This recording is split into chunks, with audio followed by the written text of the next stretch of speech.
Good morning, dear students. Today we will discuss a poem, A Legend of the Northland, and it is written by Phoebe Carey, and it is from Beehive Class 9th NCERT book. So let's start.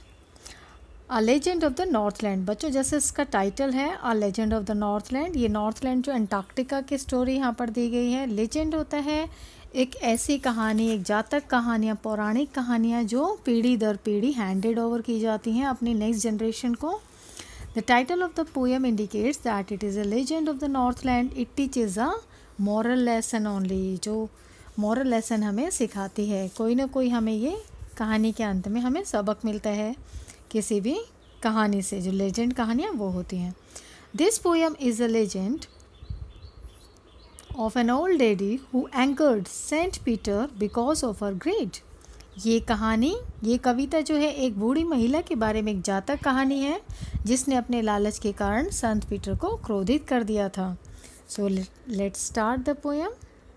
Away away in the northland where the hours of the day are few and the nights are so long in winter that they can not sleep them through. तो बच्चों इस poem में poet जो बता रहे हैं ये बताते हैं कि दूर नॉर्थलैंड अंटार्कटिका में वहाँ जहाँ पर जो दिन के घंटे होते हैं वो बहुत कम होते हैं और रातें इतनी लंबी होती हैं कि वो सोकर भी नहीं बिता पाते. Where they harness the swift reindeer to the sledges when it snows and the children look like bears' cubs in their funny furry clothes. तो यहाँ पर पोएट क्या कहते हैं कि रातें तो लंबी होती, गुजार नहीं पाते सोकर भी. यहाँ बर्फ़ पड़ने पर तेज गति से दौड़ने वाले रेनडियर को बिना पहिए वाली गाड़ी से जोतते हैं. स्लेजेस होती हैं जो बिना पहिए वाली गाड़ी हैं. और यहाँ बच्चे अपने विचित्र फर वाले वस्त्रों में, जो वो कपड़े पहनते हैं, उनके जो फर वाले जो जितनी भी ड्रेसेस होती हैं उसमें वो भालू की तरह, भालू के बच्चों की तरह दिखते हैं, जैसे कोई भालू के बच्चे हों. ठीक है, clear up to here. They tell them a curious story. I don't believe this true and yet you may learn a lesson if I tell the tale to you. वो तुम्हें एक अजीब कहानी सुनाते हैं, मैं भरोसा नहीं करती कि यह सच्ची है, और फिर भी अगर मैं तुम्हें यह कहानी सुनाऊं तो तुम्हें एक शिक्षा मिलेगी. तो आइए वो कहानी सुनते हैं. वो कौन सी कहानी है? Once when the good Saint Peter lived in the world below and walked about it preaching just as he did, you know. एक बार जब संत पीटर नीचे संसार में रहते थे तथा उपदेश देने के लिए घूमते थे, वे क्या करते थे आप जानते हैं? वो क्या करते थे? He came to the door of a cottage in traveling round the earth where a little woman was making cakes and baking them on the hearth. hearth होता बच्चों भट्टी, भट्टी में पकाना.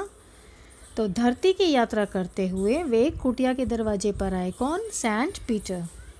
ठीक है, जहाँ एक छोटी स्त्री केक बना रही थी तथा उन्हें अंगीठी पर पका रही थी. And being faint with fasting for the day was almost done, he asked her for her store of cakes to give him a single one. और जो ये सेंट पीटर जब घूम रहे थे धरती पर, और उन्होंने फास्टिंग की वजह से, जो उपवास रखने की वजह से बहुत कमज़ोर हो गए थे क्योंकि दिन लगभग ख़त्म होने वाला था, उन्होंने उसे कहा कि अपने जो केक के जो उसने स्टोर कर रखा था, बहुत सारे केक्स उन्होंने बना रखे थे उस लेडी ने, तो उन्होंने उससे कहा कि उसमें से कोई एक उन्हें दे दे. यहाँ तक क्लियर है? So she made a very little cake but as it baking lay, she looked at it and thought it seemed too large to give away. अब जैसे ही उसने एक छोटा केक बनाया, परंतु जब ये उसने पक रहा था जब ये केक, उसने इसकी तरफ देखा, सोचा कि देने के लिए तो ये बहुत बड़ा दिखता है. अब ये जो लेडी है ये बहुत ही ग्रीडी है, लालची है. तो जैसे सेंट पीटर ने केक मांगा कि इतने सारे केक में से एक दे दो, तो इनको क्या लगा कि मैं दूसरा केक बनाती हूँ. तो जैसे वो दूसरा केक बनाने लगी, उन्होंने सोचा ये तो देने के लिए बहुत बड़ा केक लग रहा है. Therefore she needed another and still a smaller one, but it looked when she turned it over as large as the first had done. इसलिए उसने एक दूसरे केक का आटा गूंथा जो पहले से छोटा था. Kneaded होता है बच्चों गूंथना.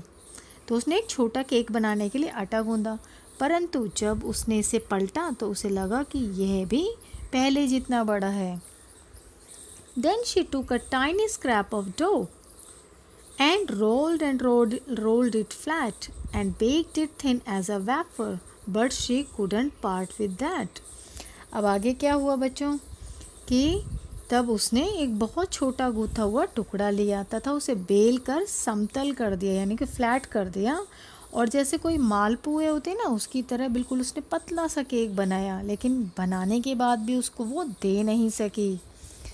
For she said, "My cakes that seem too small when I eat of them myself are yet too large to give away."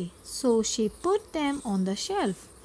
अब उसने क्या कहा, जब मैं खुद के खाने के लिए लेती हूँ तो केक बहुत छोटे दिखते हैं, परंतु देने के लिए बहुत बड़े हैं, इसलिए उसने इसे शेल्फ पर रख दिया। वो इतना छोटा केक भी उसे नहीं दे पाई। Then good Saint Peter grew angry, for he was hungry and faint, and surely such a woman was enough to provoke a saint. तब जो अच्छे सेंट पीटर थे उन्हें गुस्सा आ गया, क्योंकि वे भूखे थे, कमज़ोर थे और निश्चित ही ऐसी औरत एक संत को उकसाने के लिए पर्याप्त थी। ये एनफ था कि इतना गुस्सा दिला दिया उसे सेंट पीटर को। And he said, "you are far too selfish to dwell in a human form, to have both food and shelter and fire to keep you warm." और उन्होंने कहा, तुम बहुत ज़्यादा स्वार्थी हो, सेल्फिश हो और मानव के रूप में रहने योग्य नहीं हो। तुम्हें दोनों वस्तुएं, भोजन और जो शेल्टर हैं, मिले तथा तुम्हें गर्म रखने के लिए आग मिले, तुम इसके काबिल ही नहीं हो। Now you shall build as the birds do and shall get your scanty food by boring and boring and boring all day in the hard dry wood. अब सेंट पीटर तो गुस्सा हो गए थे। अब उन्होंने उस लेडी को क्या बोला, अब तुम पक्षियों की तरह अपना घर बनाओगी, तुम जो ह्यूमन के रूप में रहने लायक नहीं हो, कि तुम ह्यूमन के रूप में रहो, तुम्हें आश्रय मिले, खाना मिले और इतनी ठंड में तुम्हें वार्म मिल रही है, ये इसके भी तुम लायक नहीं हो, तो तुम अब पक्षियों की तरह घर बनाओगी और अपना थोड़ा सा भोजन तब प्राप्त करोगी जब सारा दिन सख्त सूखी लकड़ी में छेद करती रहोगी। Then up she went through the chimney, never speaking a word, and out of the top flew a woodpecker, for she was changed to a bird. तब वो चिमनी में से निकलकर ऊपर गई तथा कोई शब्द नहीं कहा। तब चिमनी में से कठफोड़वा निकला, क्योंकि वह एक पक्षी में बदल गई थी।